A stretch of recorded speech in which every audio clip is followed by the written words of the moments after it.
The next task then is we need to actually link our HTML and our JavaScript code. So this is our 7th task. And to be able to do that, we then use the script tag. Again, this will be in our HTML because we're linking our HTML to our JavaScript. So we want to link the JavaScript JS file, which is vehicle quote form validation, and it is in the folder called JavaScript. So we have to go up a level from where our HTML is, so that's what the dot stands for, and then go down into the JavaScript folder and then find the file called vehicle quote form validation, and that is what we will then have to put into our HTML code, and that will be just below where we have the existing link up here. So we'll just paste it in there.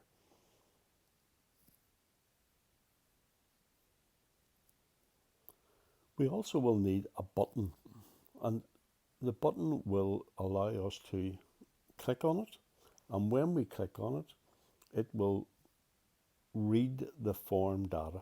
So we can see on click, read form data. That's the name of the function we've just created.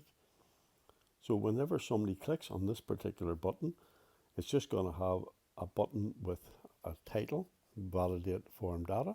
But the important thing is that on action, on click, it will read our form data, which is what we have created.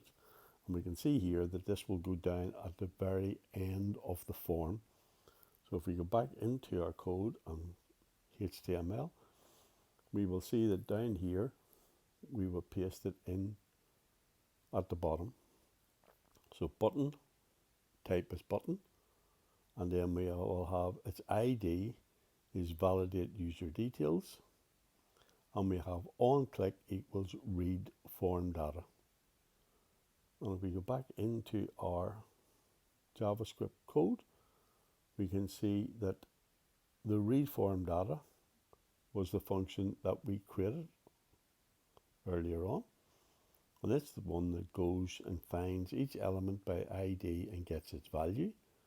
And as we scroll down, we then also told it to check the form data when it had done that, which is another function. And this function simply checks the vehicle registration to see if it's blank or not.